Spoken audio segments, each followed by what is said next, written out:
you. Thank you to Paul Gilding, who lives in Tasmania, is travelling the world all the time, just speaking, but is currently writing his next book. There's a couple of his book, The Great Disruption, which is a must-read. That's for sale, $30, or there's a silent auction at the back. Thank you to the Rialto, the Enviro Shop, Eden Paris, Origin Energy, and of course Paul Gilding for their contribution for this silent auction, which I didn't mention before. You can do that during the break, which will be shortly. Sorry for taking so long.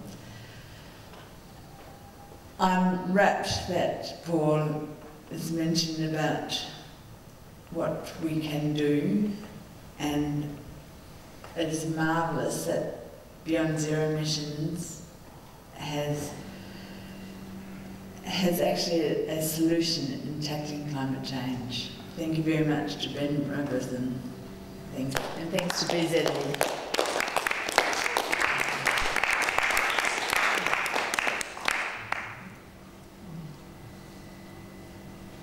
Right, good evening, my name is Ben.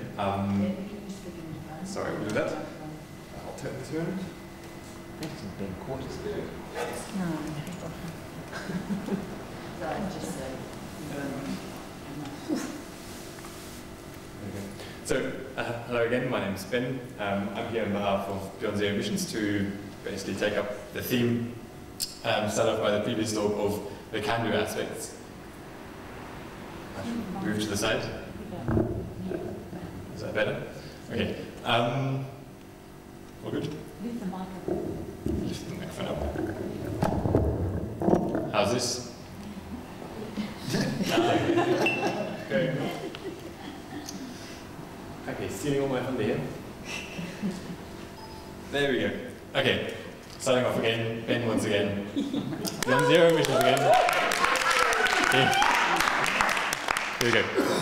So after all these very serious topics and, large-scale discussion of this issue, I want to pick up the camera aspect of the previous talk and talk about the work we've been doing. And it's just fitting that I have to take our work from under climate change, so to speak. It's this guy here. It's a zero-carbon stationary energy plan, and it's a plan of how to get Australia to zero emissions within a decade. And there's a big beast, there's a couple hundred pages, a lot of detail in it, and I've got 15 minutes, so I'll do my best to kind of get the crucial parts across. But we'll start with that. So, as I said, I'll pick up on the theme of the can-do team. Beyond Zero Emissions is a research and communications not-for-profit organisation, basically fully volunteer-run. We're currently around 300 volunteers. Started 4 or 5 years ago. And in short, what do we want? We want zero emissions for Australia in a 10-year time frame. The reason I joined, I started my PhD here about 3 years ago on solar energy research, and I'd seen a talk by David Karoly about climate change. I'd read a George Monbiot book, and depression is abundant, and the need to do something is equally abundant. And I hope that my research one day will do something, but that'll take a while. So that's why I joined. So, starting with that. So, as I said, today I'm talking about the stationary energy plan, which is how we produce our electricity, but that's just one of, just a part of the Zero Carbon Australia project, which is made up of stationary energy, so that's electricity, equally buildings, transport, land use, industrial processes, and how we can turn Australia into a renewable energy superpower. But today we're going to focus on the electricity, because that's currently about half of our emissions, and that's just the big one on the table we have to start with first, and everything else flows on from there. So the key questions today is, why do we want 100% renewable energy? Why do we want it, and how do we get there? And the brief take-home message here is the 5-star washing machine. It costs a bit more upfront, but not the world, and it saves you money, you know, in a very short time frame. So I'm not going to waste time on the why. David has kind of sufficiently nailed that coffin.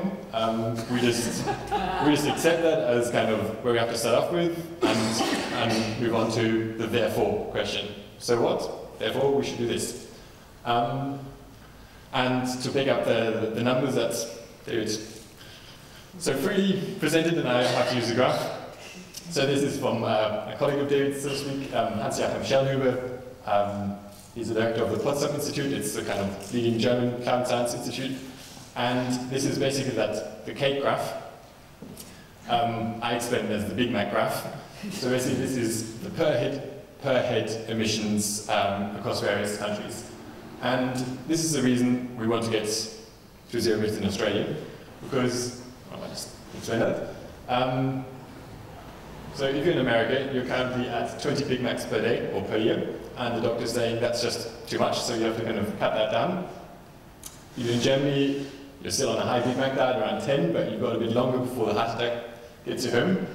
Whereas if you live in, you know, somewhere in West Africa and, you know, you're struggling along, you're basically not having any Big Macs, and so you should be allowed to have a bit more of Big Macs, chocolate cake, to develop your society and kind of move forward. And Australia sits with Americans up there at around 20, and we just need to get down to here. And this is basically the background when people say like, oh, well, you know, Australia, we're so small and so on. The thing is, China might be big and they might be emitting a lot, but the average Chinese person is emitting way less than the average Australian person. And this is the thing you have to look at per person, not per country. So, where we're at right now. Traditional power generation, what we've done for over 100 years, is we burn stuff to create heat, to boil water, to create steam, to push it to the turbine, to spin a generator, and that produces electricity, that fires that light bulb, that fires this microphone, that computer, our whole economy. And that is all fine. That's been working for over 100 years, but the problem is this guy here. Because what we do is we dig up the ground and we burn it in places like this. Usually the stuff we dig up is under agricultural land. Nonetheless, we keep doing it, but as they would say, we just have to do something about that. And basically, where we see it, all this is fine, apart from this guy here, because that's where the emissions come from. So that's what we want to eliminate. And this comes to the how question, and we're not in the business of saying this is the way to do it, but we're in the business of saying this is a way to do it. And an important point in all our research is that we only incorporate technologies that you can dial up a company, give them money, and they'll build it for you. You know, this is not about what we might be able to do in the future, it's about what we can do right now. And one crucial thing, one crucial technology that we think will enable us to do that in Australia is concentrated solar thermal. The reason being, I'll just briefly explain the technology because it's usually not that familiar. So the way it looks is you've got a big tower with a receiver on the top, and you've got a big sea of mirrors called heliostats. They reflect the sun onto that tower, you know, like in school when you use your watch to blind someone. Sun goes to the top. Up, go up again. The sun goes to the top, heats the receiver up, you pump the fluid up, it gets hot, the fluid comes down again, exchanges the heat to water, water goes to steam, that water pushes, the steam pushes the turbine, and you get electricity, same as before. This is all technology that works right now, and you know, talk a bit more about it. These mirrors, they're not just like small mirrors, they're big mirrors, like 100 square meters each, and you can move them around to track the sun.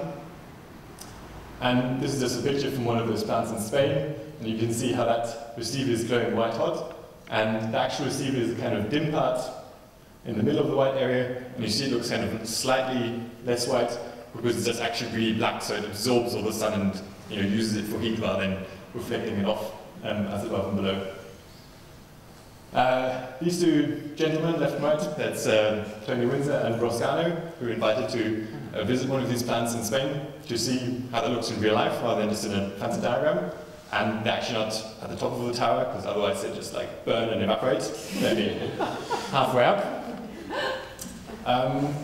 But when you talk about solar energy, there's always someone who goes like, oh, well, you know, solar energy is all great, but what do you do in the middle of the night when the sun doesn't shine? We need base load energy. And that's where this technology allows for you to store the sun's energy. So what happens is you take this working fluid, it's molten salt, looks like water, just really hot. You pump it up the tower, make it hot, put it down in the tank, and you can have a tap here, and you can basically store that energy in there as long as you want.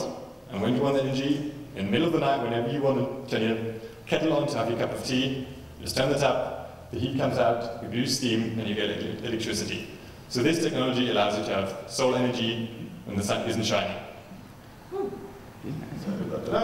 Talking about the material inside, it's molten salt. You know, molten salt sounds always a bit like toothpaste, but when you melt it, it actually just looks like water, but it's 200 degrees hot or 500 degrees hot. And this is Matthew Wright, our chief executive, holding it in its hand. It's industrial fertilizer. It is an abundant and pretty common chemical.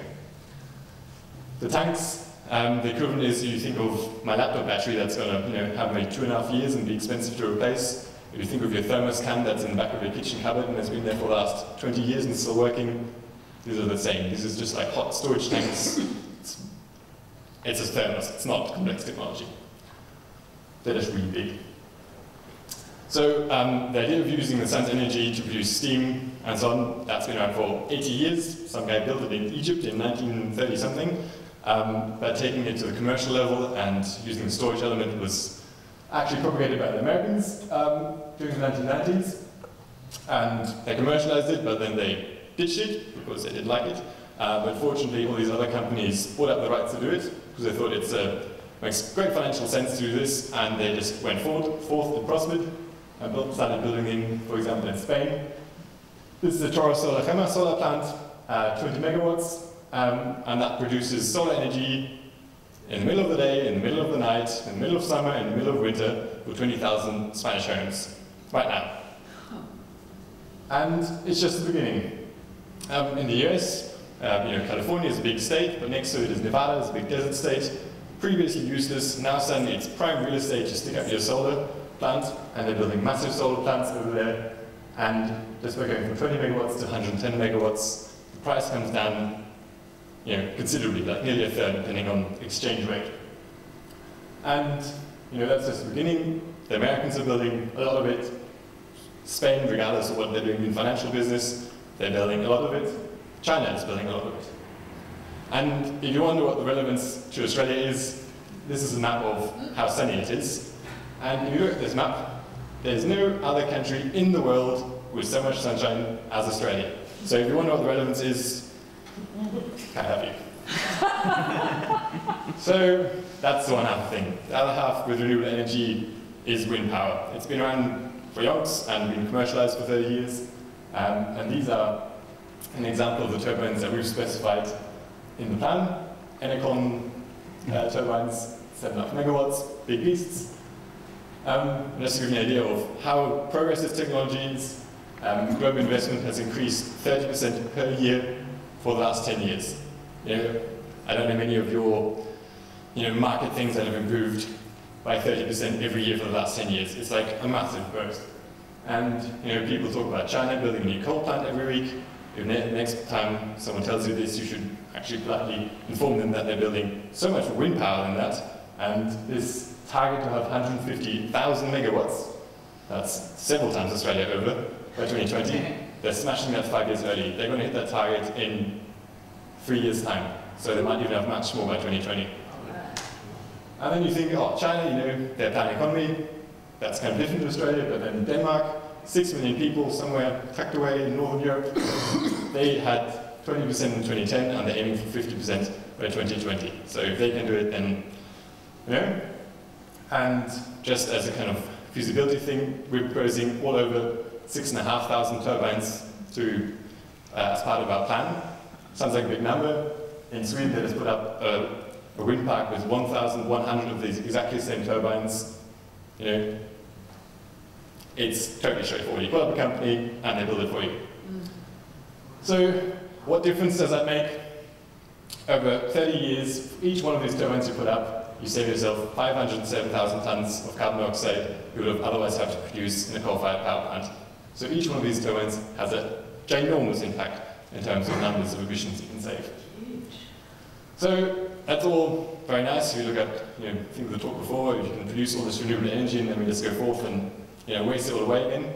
So we've equally looked at great detail of how we consume energy, and we obviously have to, do things smarter and waste less, and also as part of this, move from things we do with fossil fuels and do them electrically, because it's just more efficient, like the laws of physics help you out in this case. I'll just allude to a few things that are part of our buildings and our transport plan that are currently in progress. So, buying a 5-star washing machine helps, having solar cells on your roof, having shading, having an insulation scheme that works, all pretty down-to-earth stuff, that will help. And just on the kind of financial side of things, which always gets brought up, the Empire State Building, they've got ginormous electricity and heating costs, and they spend $20 million to kind of vamp up their building. They save $4.4 million per year due to that, so you can work that out. That's like just under 5 years till they basically recuperated that money, and in 5 years' time, they're starting to save millions of dollars for, by doing the right thing. All right. And in terms of transport efficiency, this comparison always sticks in my head when I'm cycling around here and see various people cruising around. So in energy equivalents, one of those big four-wheel drives takes about 17 liters of petrol for 100 k's.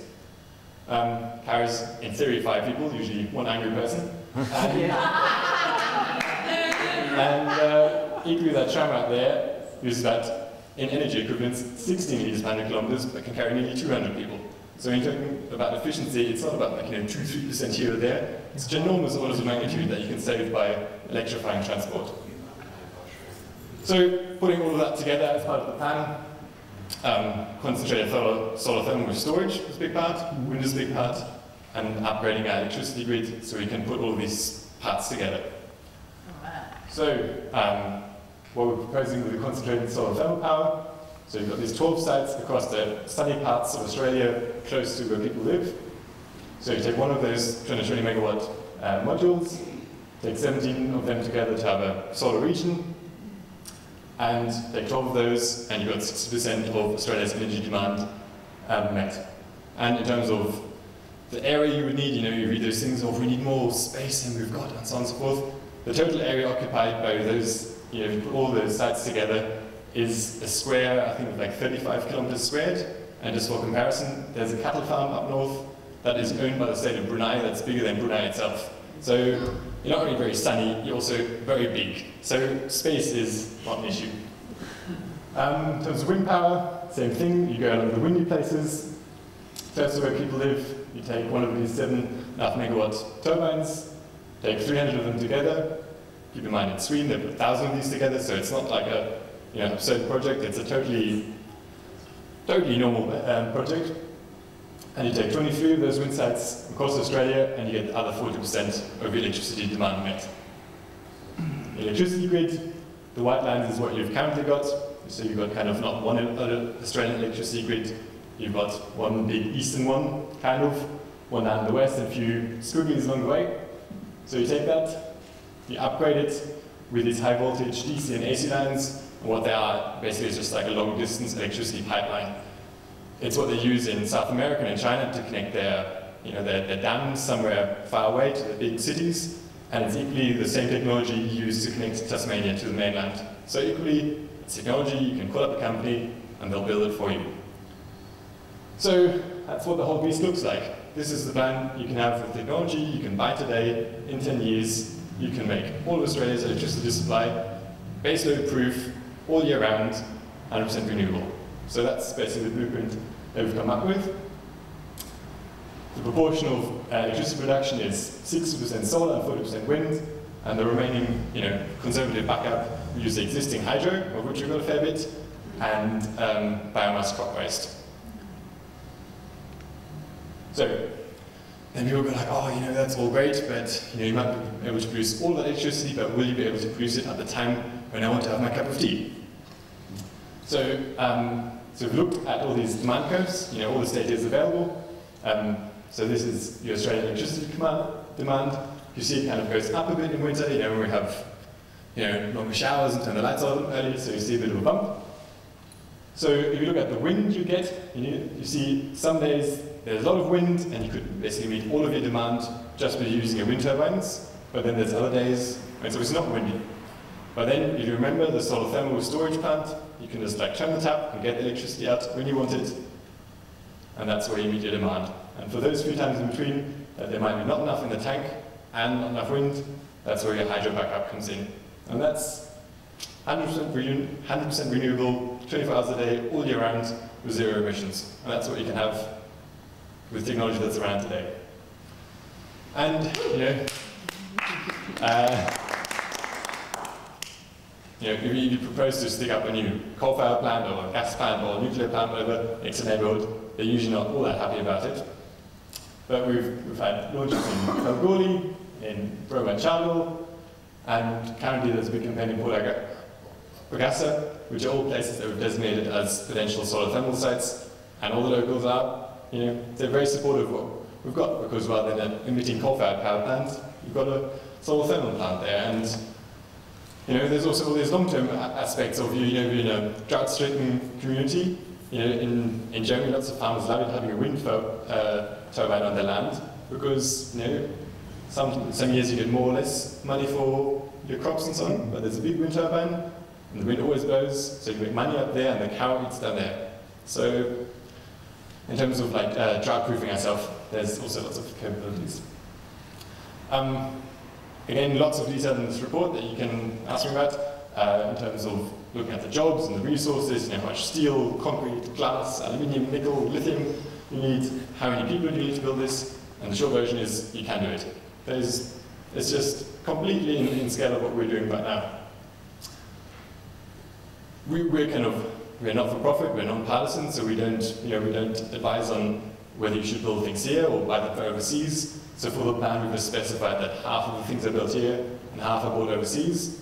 There's obviously a question that you have to ask yourself: do you want wind turbines to be bought from India or from China, or do you want to buy them from Geelong or the Hunter Valley? That's a question I put to you, and you have to put to your politicians and so on. That's obviously one aspect of it. But in terms of just an example of the doability, at the peak rollout, you'd have to build 600,000 of these heliostats every year, which sounds like a big number. But each of these heliostats has got 13 parts. And currently, we're building 1 million cars a year, and each car has got thousands of parts, so we can do that. Then 13 parts are not all that hard. And equally, those concrete towers, you have to build 30 of them in a year. That takes 20 people 6 weeks to build one of those. So it's not like going to the moon, it's just getting on with the job. Right. It provides jobs. In Portugal, they want to have wind farms there, so they build a wind turbine factory. It's up in no time, provides 400 local jobs, produces wind turbines. Equally, a possibility to help Australian manufacturing industry. And the cost. That's where people always go like, you're all right about that base load, and you can all do it, but it's going to cost the world. But in short, this saves you money. That's the crunch point. Even if you don't believe in climate change, you want to do this if you care about your wallet. So the cost for it is $370 billion over 10 years. That's $37 billion a year. I doubt anyone here has got $1 billion in their bank account to make that assumption. So it seems like a bit of an abstract number, but just to put that in context, the Australian economy is $1,200 billion every year. So 37, it's a few percent. It's not like going to the moon. It's certainly within the budget. Comparison, talking about gambling, we spend $20 billion a year on gambling at the moment. We spend $38 billion on insurance every year. So it's kind of it seems silly to go gambling and go for insurance if you're not investing into renewable energy to save yourself in the future. And once again, the costs. This is just a graph of where the International Energy Agency, the Australian Eastern Grid Monitor Operator, and the US Department of Energy think solar thermal will go. And the short version of it is it gets cheaper, it goes down. These two black dots are the two plants I showed you earlier, so you can see reality corresponds pretty much to what they're thinking, so the graph goes down. You look at the price of oil and the projection of it, it goes up. You think like, but we've got natural gas. Then natural gas, if the world wants more natural gas, then the price goes up, regardless of whether it's in Australia or somewhere else. So that line also goes up. So if you care about your wallet, you want to go with something that goes cheaper, not something that goes more expensive. And people talk about carbon tax, but just to see where the costs will come for the Australian economy if you don't do something. it's like a 5-star washing machine. It's slightly more expensive, that's us on the right, whereas it's what we have to do anyway. It's slightly more expensive, but the difference is every time you go to the petrol dowser, you're transferring money overseas. It's your choice whether you want to keep that money in Australia or donate it overseas. And it's over $1,000 billion over the next 30 years. So that's where the cost lies. So this saves you money because you're saving yourself donating money overseas. Gas kind of comes on top of that. And the reason for doing that, the carbon tax, at the currently estimated price, obviously is like an added insult to injury, but the injury happens at the petrol dowser. So just by going to renewable energy, electricity, and electrifying transport, you're saving yourself $1,000 billion to the Australian economy. Conclusion, there's no doubt we have to do it. That's just like where we are. And the thing is, rather than being depressed and so on, we can do it. It's not like we have to hope that some university somewhere will come up with some super technology that we can then do somewhere. You have to, pick up the phone and cough up some money, and they'll build it for you right now.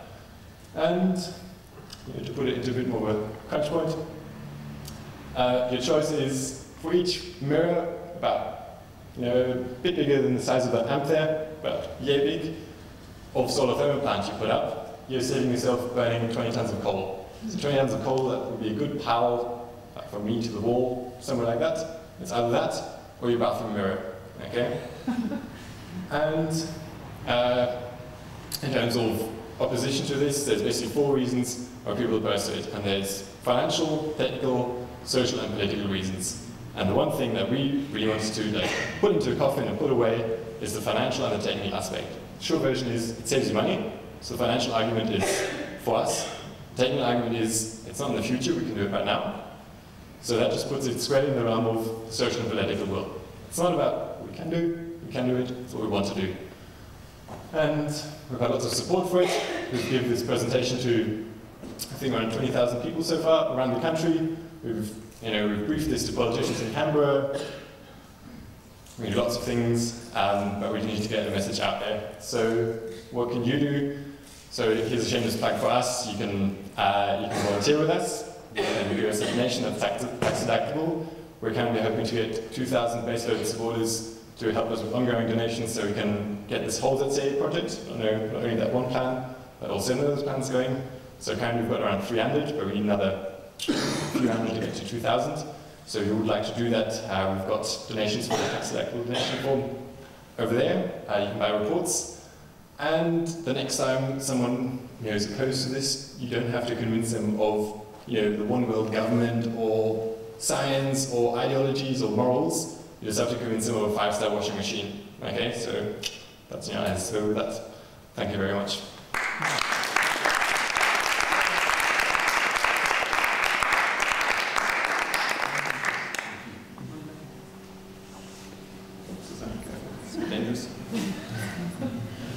Thank you very much, Ben. I'm really, really pleased that you're shared that, guys. Thank you. And I just keep thinking, when people say, what about the cost? It costs us not to do anything.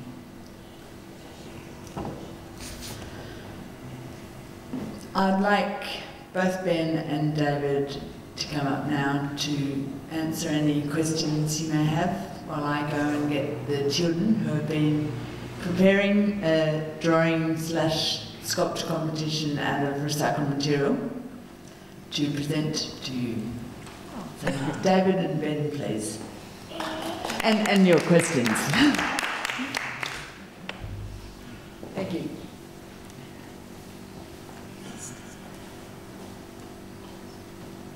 Go for it. Both can use the mic. Yeah. Mike each. Mike each. We can stand next to each other as well. That's really good. Yeah, but you have to be near the mic. Yeah. This one's on. Yep. Do you think 450 parts per million will do the trick? The 2-degree trick? Depends what trick you're after.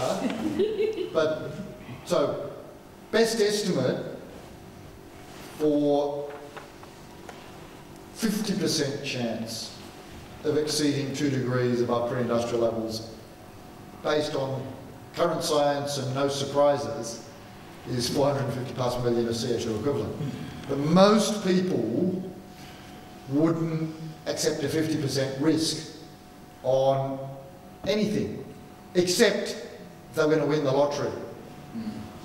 They'd be really happy with a 50% chance of winning the lottery. They wouldn't be happy with a 50% chance of the plane they're stepping in crashing or the car they're driving crashing.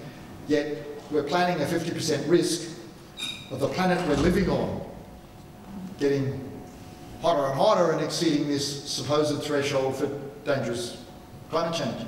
In practice, dangerous climate change is already happening. So 2 degrees is something that was considered to be a political acceptable level, but as Jim Hansen and as many others have said, we need to reduce carbon dioxide concentrations to an even lower level if we want to have a lower chance of exceeding 2 degrees, or if we want to minimise the risk of dangerous climate change. Because there are surprises that will happen, and if we knew what they were, they wouldn't be surprises.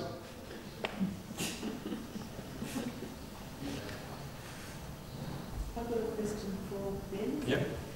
When you showed the graph for 2008, was it? The amount, yeah. Amount people are using. Yeah. Did you do projections of that into the future? So how much is that going? How is it going? Yeah, absolutely. 4 years ago. The graph I showed you, that was 2008 data, scaled up to what we predict to be the demand in 2020. Okay. So we've taken into consideration the short version with all our future calculations, and always taking the most conservative estimate that there is around. As far as electricity demand goes, the short version is that we want to do the things we're doing currently with electricity, do them more efficiently, so that the cost of the electricity use for that goes down. But we're equally proposing to electrify mainly transport, electrifying cars and trucks and trains and all that. But equally, it seems to be counterintuitive, but lots of processes, industrial processes that involve heating, where you've got a gas torch, are actually much more efficient if you do them with electricity. So putting that on top obviously means that you produce more electricity. But if you think of the car tram example, if you could convert the electricity out of a candle into, if you could take the energy of a candle into electricity, you get way more light than if you burn the candle. So in that same thing, we're projecting more electricity use, that's zero fossil fuel use. So we've taken that into account. When you present this to the government, do you think that the soon-to-come carbon tax is having an effect on their willingness to take it on? Like now that they've got this great plan to make money off carbon, is that a problem for the government now, if there's no carbon produced? I must admit that I don't know what the reaction now to this would be with the carbon tax, so I haven't spoken to a politician face to face, but just from the feedback. I'll take this on a slightly more philosophical line. Politicians will run to the front of the crowd. If the crowd goes like, this is what we want to do, they'll run to the front and go like, we want to do this. So unless the populate, currently lots of people think that we have to go back into the caves and get rid of all this fun stuff to get there. And that's obviously a hard policy to sell. And that equity thing, that's also a hard thing to sell. But the message we're trying to get across is that it is doable. And to come back to the concrete aspects of your questions, so the changes on the ground that we've achieved is that the Australian Eastern Grid Market Operator, that's kind of the government organisation that looks after the electricity production, kind of, they're now taking into consideration that we might have 100% renewable production. Before they were just like, oh, that's just not possible. The politician wouldn't even discuss that, because it was just their advisors were saying that's just not, we might as well go to the moon. It's not a possibility. So we've achieved the change that politicians accept that this is a reality that we can have, that is possible. What the carbon tax does, in short, I would say, not much. So as you saw in that graph there, the carbon tax is an added insult. But it's not going to get us there. Like you need, like in Spain or in the US, you need feed-in tariffs, you need support for renewable energies rather than punishment. It's like a school kid. You can either choose like the stick or the carrot approach. You go with the stick, and it's going to kind of like flinch around it, whereas you put the carrot out there, and then all business will be like, yes, I want that carrot, and then build a solar plant for you. So that's what I'm saying. And has it gone to the top? Like, is the federal government considering your proposal? Do you know more about this? Yeah, I mean, the Zero Carbon Australia plan, the thing that Ben's talking about, has been put to the government. The BZE people have met with Greg Combay, the Minister for Climate Change, and have met with other people in the federal government. I think the politicians' view, or maybe it's the federal government's view, is that the price on carbon would make economic incentives for business to take this up. But as Ben said, it's not enough, and you really need other incentives, particularly renewable energy incentives, to ensure that this happens a lot faster than will happen from just putting the price on carbon alone. I was just going to say that the Greens are for 100% renewable. That's correct.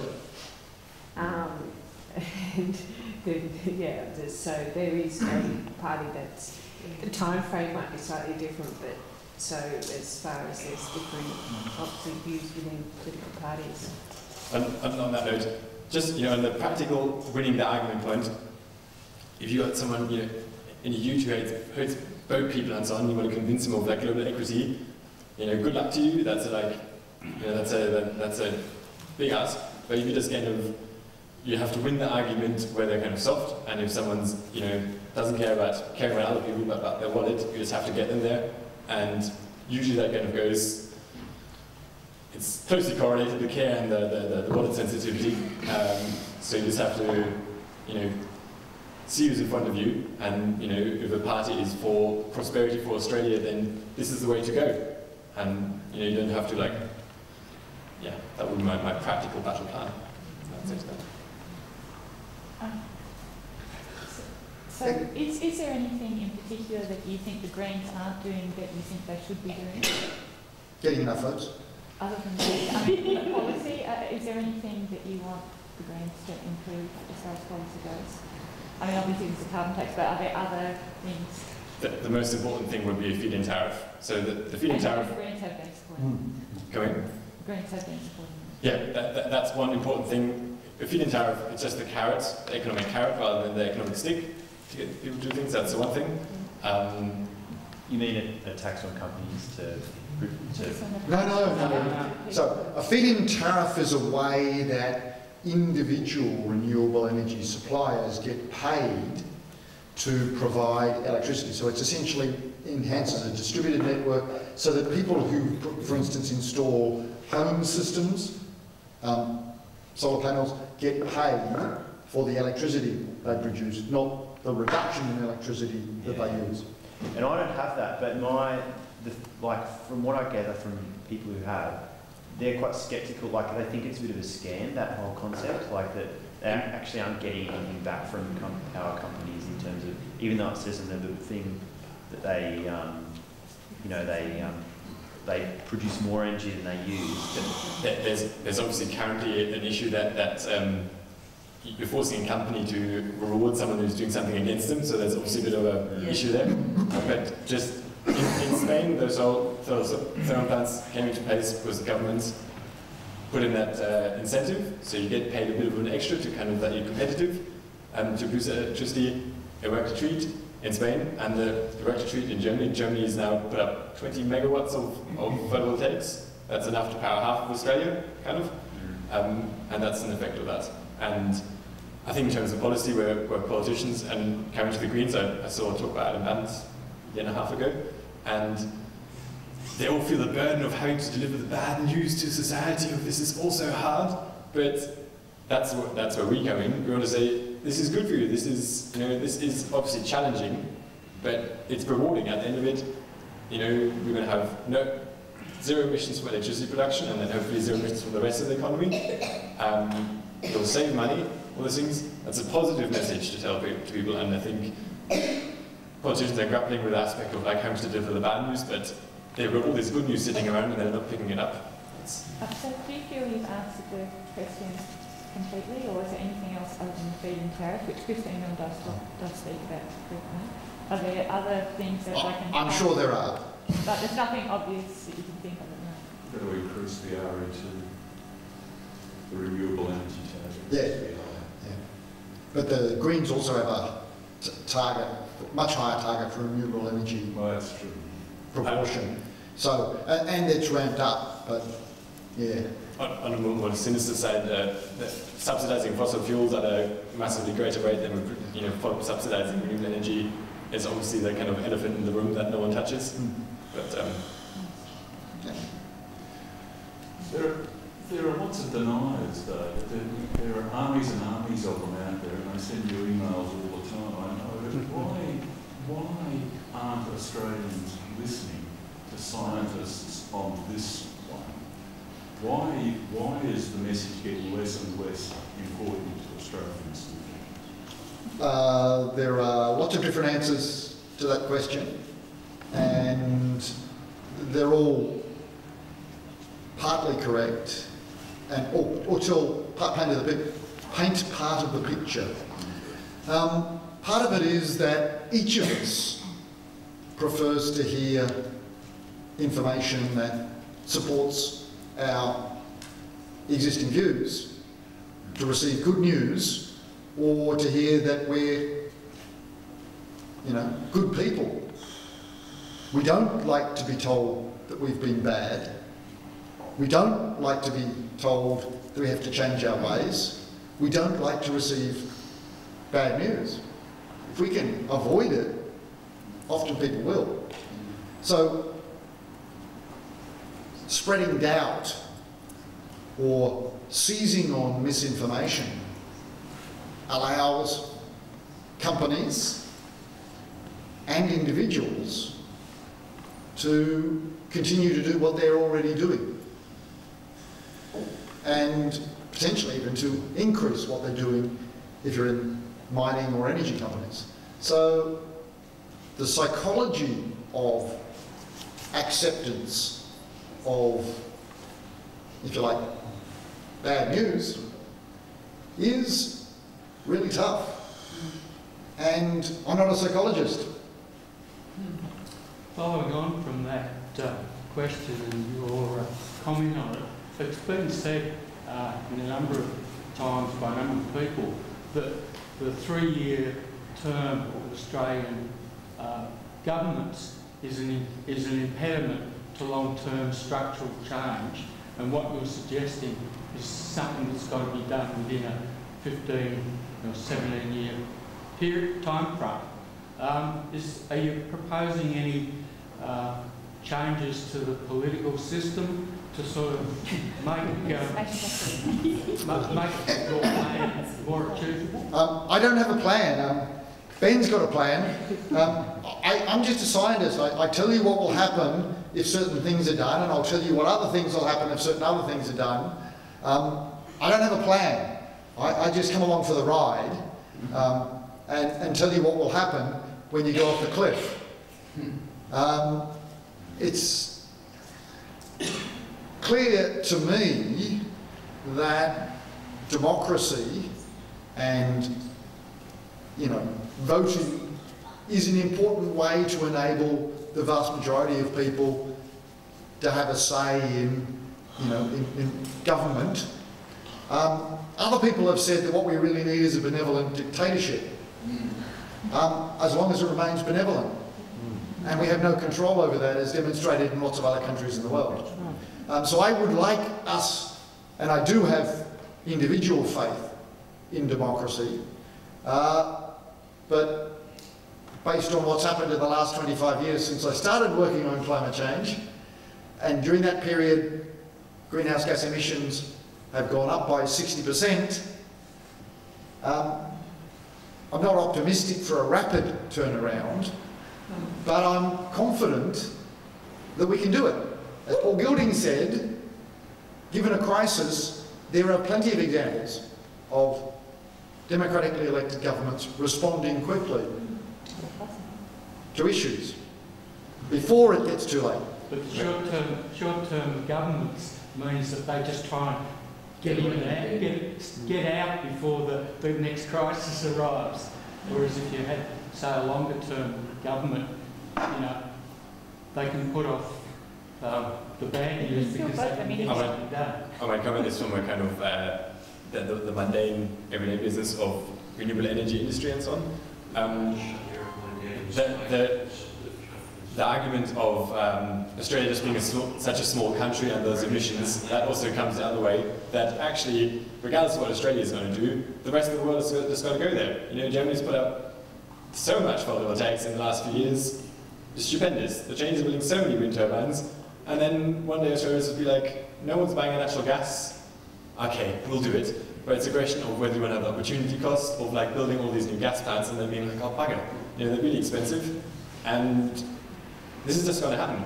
Nuclear power is not going to happen, it's too expensive. The insurance companies and banks are just like, nah, that's just not a good investment.